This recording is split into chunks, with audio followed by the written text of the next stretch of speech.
Di Zion, Dewan mengadakan sidang bersama dengan para tentara, di mana Komandan Locke menjelaskan tentang strateginya untuk menghadapi serangan mesin. Namun yang menjadi fokus utama Dewan adalah kabar dari Nebuchadnezzar, karena sampai saat ini belum ada kabar. Mereka meminta Locke mengirim 1 atau 2 kapal untuk mencari tim Morpheus. Akhirnya 2 kapten pemberani mengajukan diri mengemban tugas itu, Kapten Soren dan Kapten Niobe. Niobe, what are you doing? What I can. Kembali ke tim Morpheus, kini mereka telah tiba di gedung milik Merovingian yang sangat megah. Menurut Neo, yang memiliki penglihatan khusus, setiap lantai di gedung itu terdapat bahan peledak yang mana tidak menguntungkan mereka. Tak lama kemudian, kelompok itu pun dipertemukan dengan Merovingian yang berwujud seorang pria dengan istrinya Persephone. Pria itu mengoceh tentang sebab akibat aksi reaksi yang merupakan bagian dari alam semesta serta pilihan yang menurutnya adalah ilusi atau permainan penguasa kepada rakyat jelata. Dia juga mencontohkan seorang wanita yang menuju ke toilet akibat dari menyantap hidangan yang diberikan.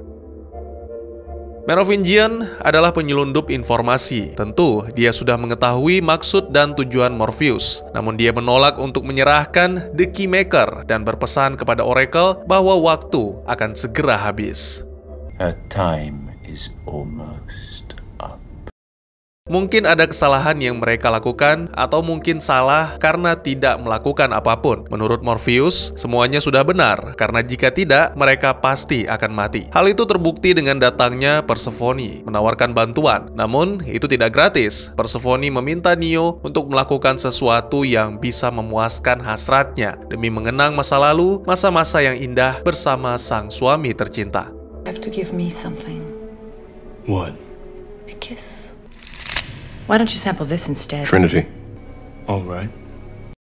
Setelah memenuhi permintaan Persephone, kelompok Morpheus dibawa ke ruangan rahasia di mana mereka bertemu dengan 2 program tua dari Matrix generasi pertama. Sama seperti program tua lainnya, mereka sering membawa masalah, namun Merovingian tetap menyimpan mereka karena sulit dihapus. Persephone langsung menembak salah satunya dan membiarkan sisanya kabur agar bisa melapor pada Merovingian. Tak lama kemudian, akhirnya Neo bertemu dengan The Keymaker dan sesuai dengan ramalan Oracle, program yang berwujud pria tua itu telah menantikan kedatangan Neo.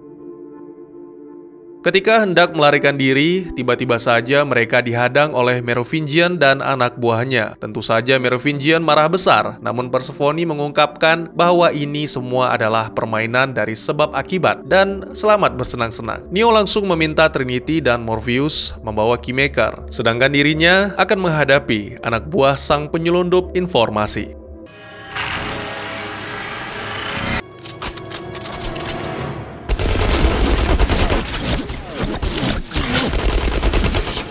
Okay, you have some skill.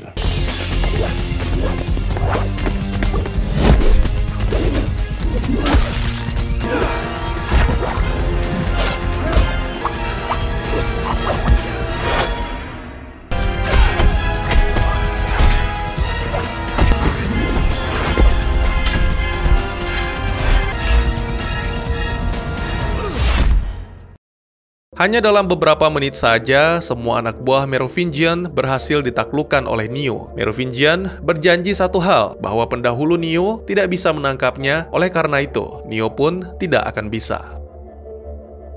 Peristiwa menegangkan juga dialami Morpheus dan Trinity, serta Keymaker, karena mereka dikejar oleh program kembar disebut The Twins, yang memiliki kemampuan unik. Neo yang berusaha membantu, secara mengejutkan malah terjebak di wilayah pegunungan. Namun sang jagoan tidak menyerah, dia kembali menggunakan kekuatan Superman.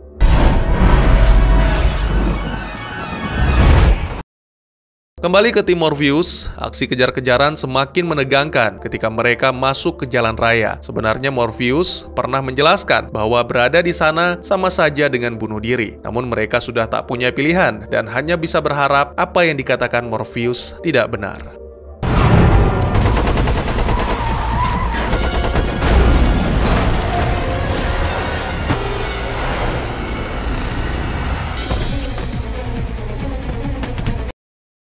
Kemunculan para agent membuat situasi kacau balau dan sampai-sampai memaksa Morpheus turun tangan. Setelah meminta Trinity kabur, Morpheus langsung beraksi dengan sebilah pedang dan tembakan bertubi-tubi. Pengejaran si kembar pun dibuat terhenti.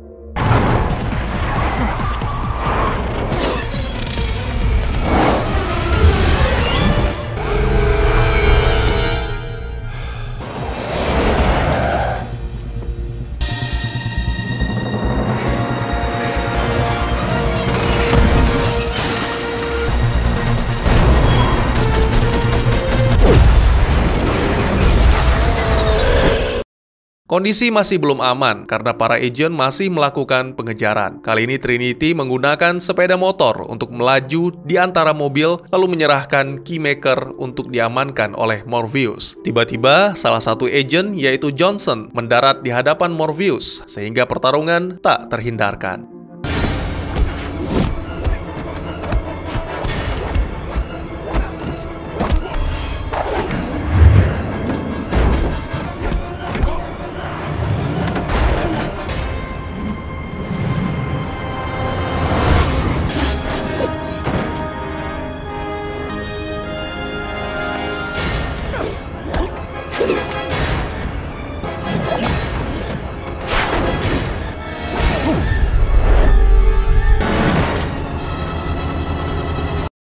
Morpheus memang cepat, namun Johnson jauh lebih cepat dan juga kuat. Dengan sebuah pukulan telak, Morpheus berhasil dibuat terpental. Beruntung Kapten Niobe datang membantu, sehingga Morpheus pun berhasil melancarkan serangan balik yang mantap jiwa.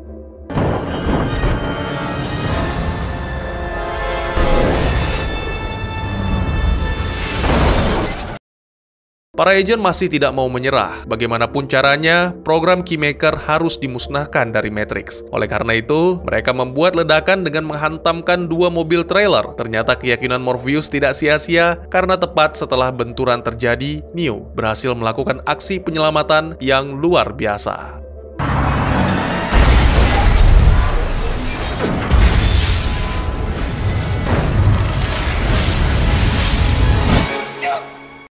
Sementara itu di Zion, pertempuran kecil mulai terjadi di garis pertahanan. Kaum mesin menemui kendala karena kesulitan menembus lapisan logam, sehingga memberikan sedikit waktu bagi Zion. Kembali ke tim Morpheus yang kini bersama dengan tim Niobe dan Soren. Semuanya mendengarkan penjelasan Keymaker tentang gedung dengan banyak pintu yang bisa menuju kemana saja. Namun hanya ada satu pintu yang sangat istimewa dan hanya bisa dibuka oleh yang terpilih. Di sanalah The Source berada dengan sistem keamanan sangat ketat. Alarm akan memicu terjadinya ledakan bom yang dipasang di seluruh gedung. Namun bukannya tanpa kelemahan, mereka bisa memutus aliran listrik untuk menonaktifkan alarm dengan cara meledakkan 27 blok perkantoran, mematikan sistem darurat, kemudian Neo memiliki waktu 5 menit untuk masuk sebelum jaringan The Source terputus. Sebagian besar yang dijelaskan oleh Keymaker sudah dilihat Neo di dalam mimpi, yang mana berarti waktu Trinity semakin dekat. Oleh karena itu, Neo memohon kepada Trinity agar menjauh dari Matrix. Morpheus tidak percaya dengan yang namanya kebetulan, karena semua yang terjadi telah ditakdirkan. Sama halnya dengan keberadaan mereka saat ini, yang merupakan takdir untuk menghentikan perang. Jika memang keyakinan Morpheus salah, dan semua ramalan hanyalah omong kosong, maka besok mereka semua akan mati. Namun bagaimana jika yang terjadi malah sebaliknya? Semua ramalan itu benar, dan perang akan berakhir. Bukankah itu pantas untuk diperjuangkan? This is a war. Beberapa waktu kemudian, seluruh tim telah bersiap di posisi masing-masing, dimulai dengan menghancurkan pembangkit listrik oleh tim Niobe. Sayangnya, tim Soren tiba-tiba tewas karena kapal mereka, yaitu Vigilant, diledakkan oleh Sentinel.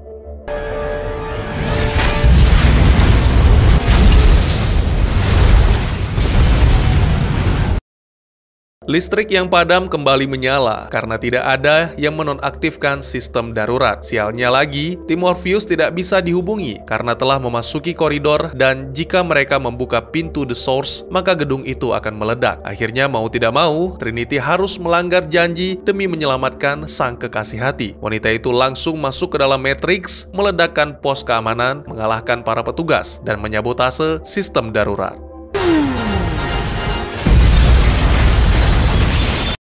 Kembali ke tim Morpheus, sangat mengejutkan, tiba-tiba saja mereka sudah dihadang oleh Smith, seperti yang pernah dikatakan bahwa dirinya terhubung dengan Neo, dan oleh karena itu, kini dia akan kembali meraih tujuannya. There's so many me.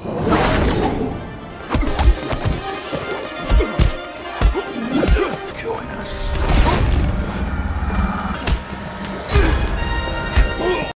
Selagi Neo dan Morpheus bertarung, ternyata secara diam-diam, Keymaker langsung membuka pintu untuk berpindah ke koridor utama, dan itu bertepatan dengan dimatikannya sistem darurat oleh Trinity. Pria tua itu pun akhirnya mati ditembak Smith, namun sebagai program, dia telah mencapai tujuannya untuk membawa Neo ke The Source.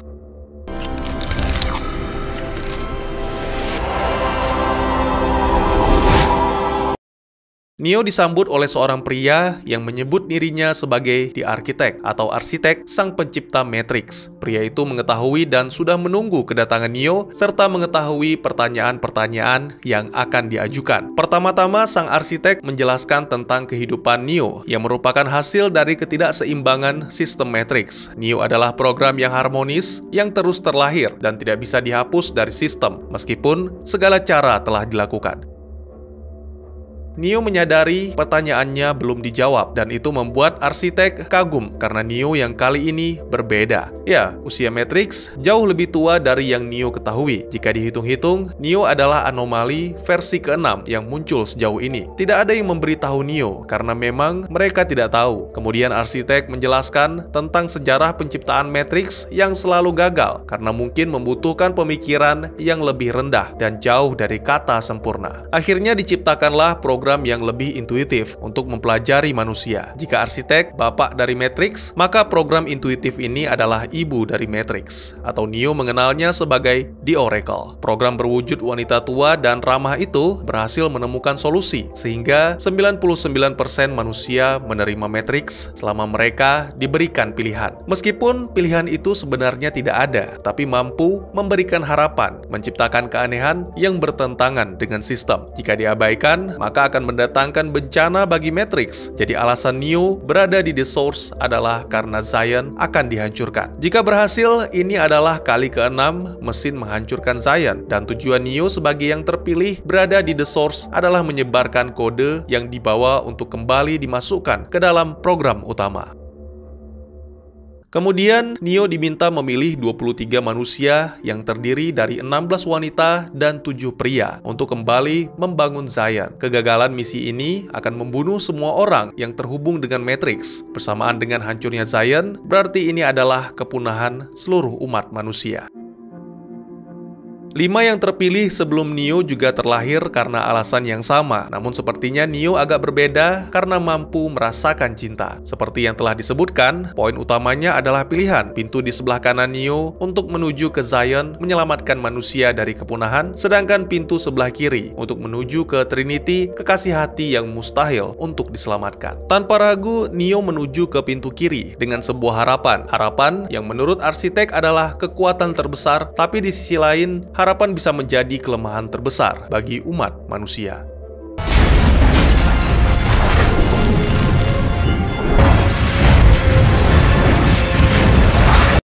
Kembali ke Trinity yang kini dalam bahaya karena kemunculan 2 agen baru yaitu Thompson dan Jackson. Sepertinya apa yang dimimpikan Neo benar-benar terjadi. Oleh karena itu, dia kembali melesat, kali ini jauh lebih cepat sampai-sampai tak tersentuh oleh ledakan.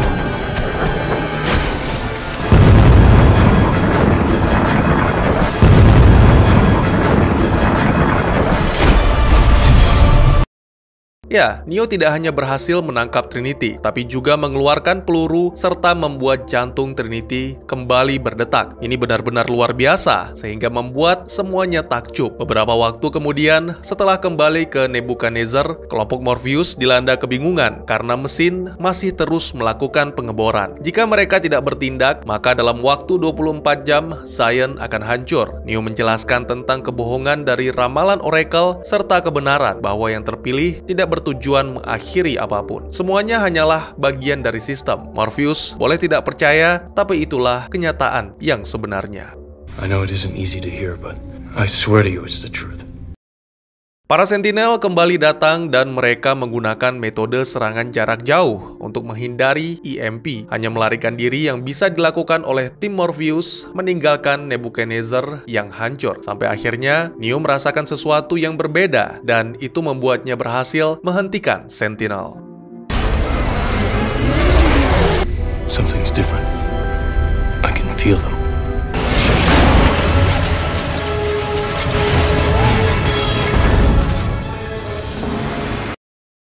Film pun ditutup dengan menampilkan datangnya kapal Mjolnir atau Hammer untuk mengangkut tim Morpheus sekaligus merawat Neo yang mendadak tak sadarkan diri. Sang kapten yaitu Roland menjelaskan tentang pasukan mesin yang memotong sumber energi Zion serta rencana Locke untuk melancarkan serangan balasan. Sayangnya itu tidak berhasil karena sepertinya ada yang menyabotase EMP. Setelah para mesin pergi, tim penyelamat melakukan penggalian dan hanya satu orang yang selamat yang mungkin mengetahui apa yang terjadi. Bagaimanakah kelanjutannya? Apakah harapan manusia telah sirna dan tamat?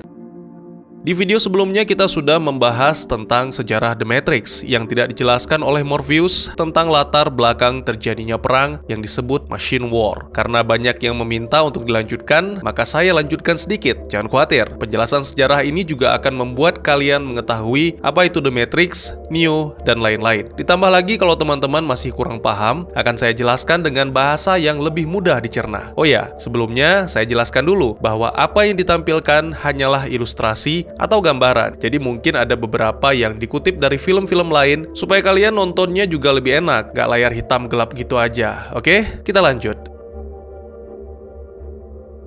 Perang meletus pada pertengahan abad ke-22, dimulai dari peluncuran nuklir oleh PBB ke Zero One. Sejak saat itu, nuklir terus diluncurkan, sementara kaum mesin masih tetap bertahan, sebagian menggunakan bunker, sisanya bertahan karena desain tubuh mereka yang kuat dan tahan terhadap radiasi. Selain itu, dengan kecanggihannya, kaum mesin juga mampu membangun infrastruktur mereka dengan cepat dan membuat serangan nuklir selanjutnya menjadi tidak efektif. Setelah rentetan serangan manusia yang tidak ada artinya, akhirnya mesin menyadari bahwa jalan perdamaian sudah tidak mungkin terjadi. Mereka memanfaatkan semua sumber daya untuk berperang melawan musuh utama. Semua jenis, tipe, dan model menyesuaikan diri menjadi mode tempur dengan dilengkapi senjata-senjata ringan sampai yang berat. Ras mesin mulai menyerang negara tetangga untuk memperluas wilayah mereka. Kemudian, setelah sepenuhnya pulih dari serangan nuklir, pasukan militer mesin secara perlahan mulai bergeser ke Timur Tengah, lalu ke Eropa Timur dan wilayah-wilayah lain yang berdekatan.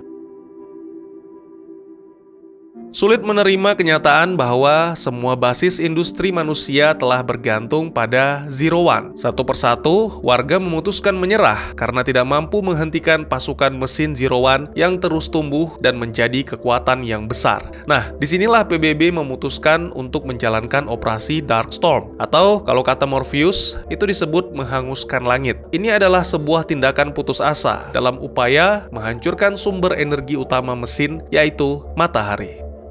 Seperti yang saya ceritakan pada episode sebelumnya, operasi Darkstorm ini dijalankan dengan menggunakan robot nano yang diluncurkan melalui bom. Mungkin sebagai ilustrasi, jika ada yang pernah menonton The Day the Earth Stood Still, kurang lebih seperti itulah cara kerja robot nano yang dimaksud, menyelimuti bumi dengan awan tebal secara permanen. Tidak hanya menghalau sinar matahari, tapi juga menonaktifkan alat transportasi seperti pesawat atau perangkat apapun milik manusia dan mesin yang mencoba menembus awan. Manusia tidak menyadari bahwa hal itu juga merusak infrastruktur mereka dan pertanian. Pemimpin dan petinggi militer tergesa-gesa dalam menyetujui operasi ini karena kebodohan dan ambisi yang ingin mengalahkan ras mesin dengan cara apapun. Setelah Darkstorm menenggelamkan seluruh bumi dalam kegelapan, pasukan gabungan PBB langsung dikerahkan untuk menyerang kaum mesin. Mereka menggunakan berbagai macam senjata, termasuk meriam EMP. Pada awalnya, kaum mesin yang kekurangan sumber energi benar-benar dibuat kewalahan, sampai-sampai sejumlah besar robot berhasil dimusnahkan. Namun selama perang berlangsung, robot sudah mulai mengubah bentuk humanoid menjadi model tempur yang cukup aneh. Ditambah lagi robot-robot sipil yang tidak mengubah mengubah bentuknya mendapat dukungan dari kawanan robot pembunuh mirip serangga yang bahkan lebih mematikan daripada Sentinel, dan mereka tidak bergantung pada tenaga matahari. Serangan-serangan berikutnya mempercepat transisi robot-robot humanoid lemah yang hancur dengan cepat digantikan dengan robot tempur yang mengerikan, sehingga kekuatan manusia dan efek Darkstorm mulai berkurang seiring waktu, dan pada akhirnya pasukan PBB berhasil ditaklukkan. Zero One sekali lagi mengirim duta besar, namun bukan untuk bergabung menjadi anggota PBB, melainkan untuk menuntut manusia agar menyerah di depan delegasi PBB dan disaksikan oleh seluruh umat manusia. Sang duta besar mesin berjanji jika menyerahkan tubuh kepada mesin, maka manusia bisa menikmati dunia baru yang aman dan damai. Kemudian, duta besar itu meledakkan diri untuk menghancurkan kota New York, sekaligus membunuh semua pemimpin manusia. Tanpa pemimpin, manusia menjadi hilang arah, sehingga serangan mesin selanjutnya benar-benar membuat manusia tak berdaya mengakhiri konflik dan merebut kekuasaan atas dunia. Dengan menyerahkan tubuh, maka kalian bisa menikmati kehidupan di dunia baru. Terkesan memberi harapan, tapi pada kenyataannya itu adalah sesuatu yang sangat mengerikan. Jadi meskipun berhasil menguasai bumi, mesin enggan untuk melakukan genosida. Selain itu, juga ada masalah lain yang ditimbulkan manusia dengan kebodohannya, yaitu Darkstorm. Jadi ceritanya menjelang akhir perang, para tawanan yaitu manusia diikutsertakan dalam eksperimen yang sangat menyiksa. Mesin memanfaatkan energi bioelektrik, termal, dan kinetik dari tubuh manusia untuk menghasilkan listrik, serta memberi daya pada jaringan saraf mesin dengan menggunakan kemampuan bawaan manusia. Energi baru ini benar-benar sangat efisien dan sekaligus juga membalas perbuatan manusia yang pernah memperbudak mereka. Oh ya, sebagai informasi, ketika operasi Darkstorm berhasil menggelapkan dunia, kaum robot menggunakan fusi nuklir sebagai sumber energi yang efisien. Tapi meskipun demikian, tetap masih kalah efisiennya dengan manusia. Nah, akhirnya kita sampai ke inti penjelasan. Tentunya proses menghisap energi tersebut membuat manusia sangat tersiksa. Oleh karena itu, kaum mesin mengambil langkah-langkah untuk memastikan manusia bisa menerima peran barunya sebagai sumber energi dan tidak menimbulkan masalah lagi. Dengan menggunakan teknologi super canggih, mereka memenjarakan pikiran manusia dalam realitas virtual yang kompleks. Nah, untuk mencapai tujuan tersebut, mereka menciptakan program yang disebut arsitek, bertujuan menciptakan dunia mimpi yang sempurna bagi umat manusia. Arsitek ini adalah program yang bertanggung jawab untuk memelihara realitas virtual yang disebut Matrix. Di sini umat manusia dan generasi penerusnya akan menjalani kehidupan fiktif tanpa menyadari bahwa mereka berada di dalam penjara dan sama sekali tidak mengetahui bahwa mesinlah yang kini menguasai dunia. Matrix generasi pertama atau versi prototype diciptakan untuk menjadi dunia yang sangat sempurna, penuh kebahagiaan, kedamaian, dan segala macam impian manusia bisa tercapai. Di dalamnya juga ada agent yang berperan sebagai staf keamanan. Namun seperti yang dijelaskan Smith, versi pertama ini terlalu indah dan jauh dari kenyataan sampai-sampai menyebabkan semua manusia mati akibat pikiran mereka tidak bisa menerima program tersebut. Lalu Matrix versi 2 adalah kebalikan dari Matrix pertama. Kali ini desainnya mengacu pada sejarah manusia yang mencerminkan sifat kejam. Tidak seperti prototipe yang pertama, yang kedua ini benar-benar mimpi buruk. Perang tiada henti terus terjadi di dalamnya, dan pada akhirnya versi kedua juga berakhir dengan menimbulkan bencana besar. Akhirnya pada Matrix generasi ketiga, solusi berhasil ditemukan oleh program yang disebut The Oracle, bahwa masalah yang menyebabkan pikiran manusia menolak Matrix sebenarnya adalah tidak ada pilihan dan kehendak bebas. Nah, inilah yang menyebabkan manusia bisa memilih menolak atau menerima dunia realitas virtual yang disajikan. Tank dan operator-operator lainnya menggolongkan manusia yang bisa menerima ke dalam Blue Pill. Mereka tidak sadar dan bisa menerima kenyataan fiktif yang disajikan Matrix. Nah, sebaliknya, untuk yang tidak bisa menerima atau telah mengalami bangkitnya kesadaran tergolong ke dalam Red Pill. Mereka menolak kenyataan Matrix dan meyakini bahwa semua yang dialami adalah mimpi. Lah, bedanya sama yang dulu apa, Bang? toh ditolak juga. Ya kalau yang dulu versi 1 atau 2, manusia yang menolak Matrix akan langsung mati. Sedang yang versi 3 ini tidak. Makanya arsitek juga bilang kan, memberikan pilihan menimbulkan harapan yang juga berujung menjadi bencana bagi sistem Matrix. Tapi pada dasarnya Matrix modern ini bisa diterima oleh 99% manusia yang terhubung dengannya dengan mengambil bentuk bumi di akhir abad 20 yang merupakan puncak peradaban manusia. Segitu dulu teman-teman, mohon maaf jika kepanjangan, semua demi penjelasan bagi teman-teman yang selalu setia menantikan. Mungkin selanjutnya akan saya bahas tentang karakter, termasuk jagoan kita yang tampan dan rupawan, siapa lagi kalau bukan maksud saya Neo. Jika mungkin di antara pelanggan atau penonton channel Teuku Gusto adalah fans The Matrix yang lebih tahu atau paham, bisa mengoreksi penjelasan saya yang sangat minim ini. Bagi teman-teman yang ingin berdiskusi atau mungkin juga teman-teman punya referensi film lain untuk kita review, juga boleh silahkan tuliskan di kolom komentar atau bisa DM ke Instagram saya di @teukugusto. Insya Allah pasti akan saya baca. Mari kita jadikan kolom komentar sebagai sarana penambah wawasan dan menciptakan jalinan persaudaraan, bukannya malah menjadikannya sebagai tempat pembulian sehingga menciptakan permusuhan. Jangan lupa untuk dukung terus channel ini dengan cara share, like, dan subscribe karena dukungan dari kalian sangat berharga bagi saya demi perkembangan channel ini. Saya Gusto, sampai jumpa di video selanjutnya. Tetap semangat, tetap bersyukur setiap hari. Dadah!